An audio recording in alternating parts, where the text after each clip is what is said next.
نحمده ونصلي على رسوله الكريم اما بعد فاعوذ بالله من الشیطان الرجیم بسم اللہ الرحمن الرحیم تلك الدار الآخرة نجعلها للذین لا يريدون علوا في الارض ولا فسادا والعاقبۃ للمتقین۔ اللہ تعالیٰ فرماتے ہیں کہ آخرت کا گھر تلک الدار الآخرۃ، آخرت کا گھر نجعلها للذین، ہم نے بنایا ہے ان لوگوں کے لیے لا یریدون علوا فی الارض ولا فسادا، جو زمین کے اندر بڑائی نہیں چاہتے اور زمین میں فساد نہیں مچاتے، جو والعاقبۃ للمتقین، فرمایا کہ اور اچھا انجام تو متقین کے لیے ہی ہے۔ من جاء بالحسنۃ فلہ خیر منہا، فرمایا کہ جو کوئی لے کر آئے گا نیکی اس کے لیے بدلہ اس سے بہتر ہوگا۔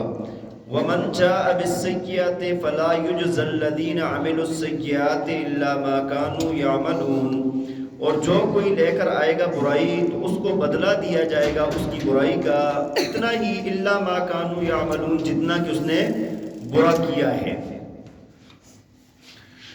توجہ فرمائیں، گزشتہ میں اللہ رب ذوالجلال نے قارون کا واقعہ بیان فرمایا، اور قارون کے واقعے میں اس کی مال دولت کا بھی تذکرہ ہوا، ساتھ موسیٰ علیہ السلام کا اور قوم کے ایمان والوں کے سمجھانے کا بھی تذکرہ ہوا کہ اللہ نے تمہیں مال دیا ہے، اس مال کو اللہ کے نام پر خرچ کرو۔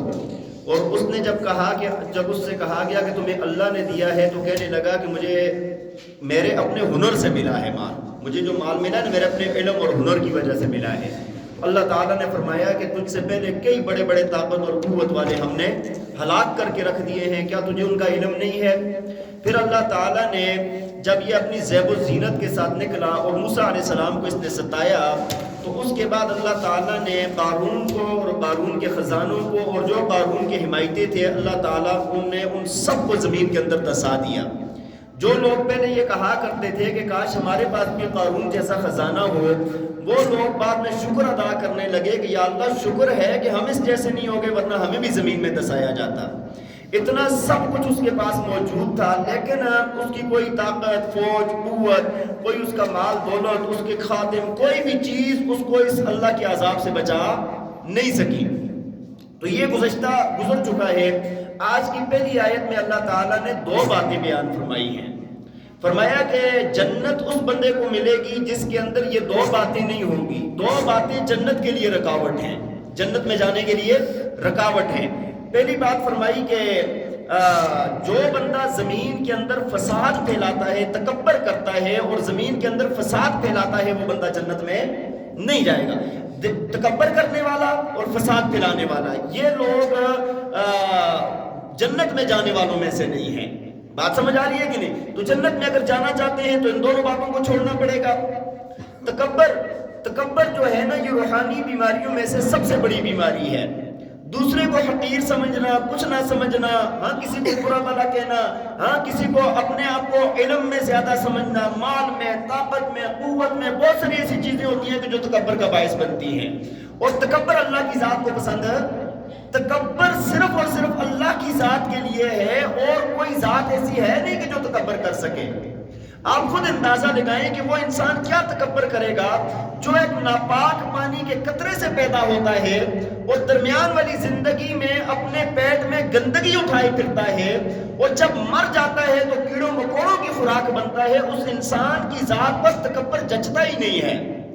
تکبر تو اس ذات کے ساتھ ہے جو ہمیشہ سے ہے، جو ازلی ہے، جس کی قوت اور طاقت کا کوئی مقابلہ نہیں، جس کی بادشاہت کا کوئی مقابلہ نہیں۔ وَلَهُ الْكِبْرِيَاءُ فِي السَّمَاوَاتِ وَالْأَرْضِ وَهُوَ الْعَزِيزُ الْحَكِيمُ۔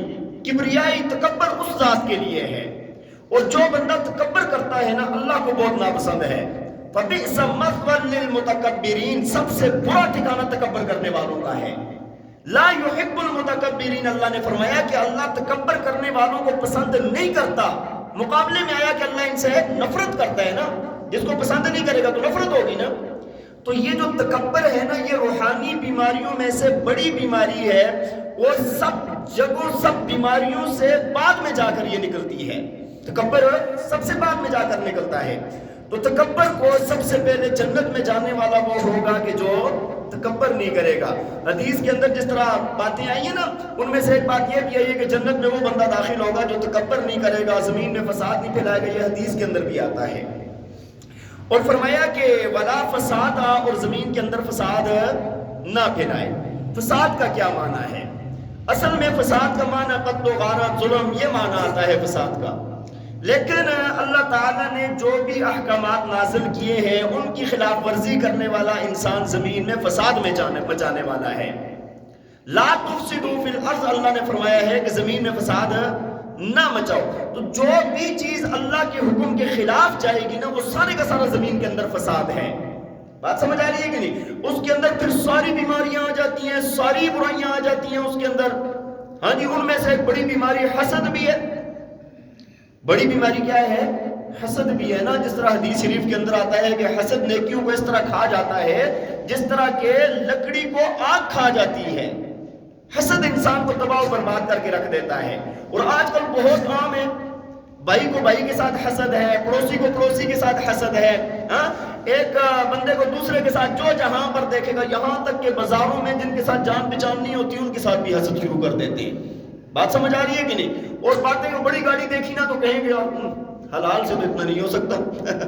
وہ بات سمجھ آ رہی ہے کہ نہیں؟ بھائی اللہ نے اس کو گاڑی دی ہے، یا اس کو کوئی اللہ نے عہدہ دیا ہے، یا اللہ نے اس کو کوئی اچھے مکانات دیے ہیں، یا اس کو مال دیا ہے، تمہیں چلنے کی کیا ضرورت ہے؟ بات سمجھ آ رہی ہے کہ نہیں؟ وہ اللہ کی عطا ہے، ذالک فضل اللہ یؤتیہ من یشاء، جس کو چاہے وہ دے دے. بات سمجھ آ رہی ہے؟ اس دن ایک مولانا صاحب کی بات سنی، بڑی پیاری بات ہے. کہتے ہیں، لوگ کہتے ہیں کہ شکل دیکھ اور گاڑی دیکھ. کیا کہتے ہیں؟ شکل دیکھ اور سارے کہتے ہیں شکل دیکھ تو گاڑی دیکھ. ہاں جی، تو فرمایا کہ بھائی اس کی شکل تھی اس لائق تو اللہ نے اس کو گاڑی دی ہے. اگر اس کی شکل اس لائق نہ ہوتی تو اللہ اس کو کبھی بھی یہ گاڑی، اور تمہاری شکل نہیں تھی اس وجہ سے تمہیں نہیں دی. بات سمجھ آ رہی ہے کہ نہیں؟ اپنے آپ کو بندہ سوچے تو یہ بیماریاں ہوتی ہیں. تو جس کے اندر تکبر ہوگا، فساد پھیلائے گا زمین کے اندر، ایسا بندہ جنت میں، اللہ نے فرما دیا تلک الدار الآخرۃ للذین لا یریدون تلک الدار الآخرۃ نجعلها للذین لا یریدون علوا فی الارض ولا فسادا.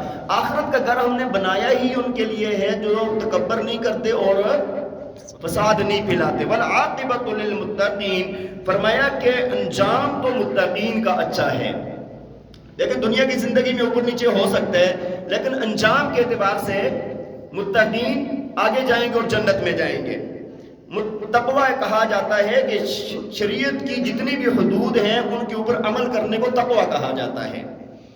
آگے اللہ تعالیٰ نے فرمایا من جاء بالحسنۃ فلہ خیر منہا، فرمایا کہ جو بندہ لے کر آئے گا نیکی، اس کو اس سے بہتر بدلہ دیا جائے گا. قرآن کا ایک اصول ہے، سب سے ادنا درجہ یہ ہے من جاء بالحسنۃ فلہ عشر امثالھا، کہ جو نیکی لے کر آئے گا اس کو بدلہ کتنا دیا جائے گا؟ 10 گنا. اور پھر جس کے اندر جتنا اخلاص ہوگا، جتنا اللہ کے لیے خالص ہوگا عمل، اتنا ہی وہ زیادہ بڑھتا جائے گا. یضاعف لمن یشاء، اللہ نے فرمایا جس طرح میں جس کے لیے چاہتا ہوں بڑھا دیتا ہوں. انما یوفی الصابرون اجرهم بغیر حساب، فرمایا کہ صبر کرنے والوں کو بغیر حساب کے میں عطا کرتا ہوں. بات سمجھ آ رہی ہے کہ نہیں؟ تو اللہ پھر جس کے لیے چاہتا ہے زیادہ کر دیتا ہے. ہر بندے کے اخلاص پر اس کے عمل کا بڑھنا ہوتا ہے. آپ دیکھیں نا حدیث شریف کے اندر آتا ہے کوئی بندہ ایک کھجور صدقہ کرتا ہے تو اللہ تعالیٰ اس کو بڑھا کر اور پہاڑ کے برابر کر دیتے ہیں. اور پہاڑ کتنا اور ایک کھجور کتنی، اس میں آپ نسبت لگائیں نا کہ کتنے حصے بڑھ گیا ہے وہ. اللہ جب چاہتا ہے نا تو اس کو بڑھا دیتا ہے.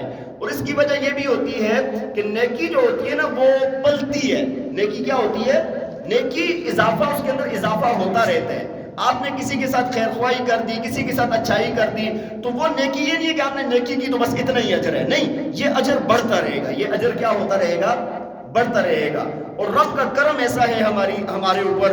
آگے اللہ تعالیٰ نے فرمایا وَمَنْ جَاءَ بِالسَّيِّئَةِ فَلَا يُجْزَى الَّذِينَ عَمِلُوا السَّيِّئَاتِ إِلَّا مَا كَانُوا يَعْمَلُونَ، فرمایا جو بندہ برائی کرے گا نا، برا عمل کرے گا نا، فرمایا اس کو بدلہ صرف اتنا دیا جائے گا جتنا اس نے برا کیا ہے.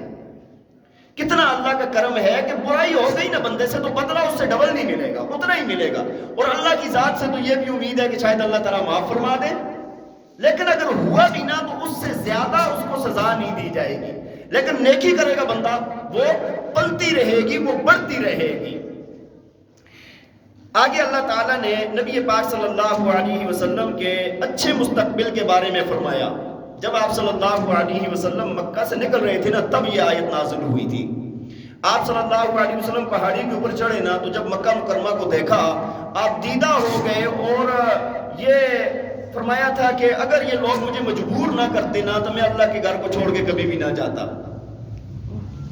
ہاں، بڑا غمگین ہو گئے نبی علیہ السلام. تو اللہ تعالیٰ نے یہ آیت نازل فرمائی تھی.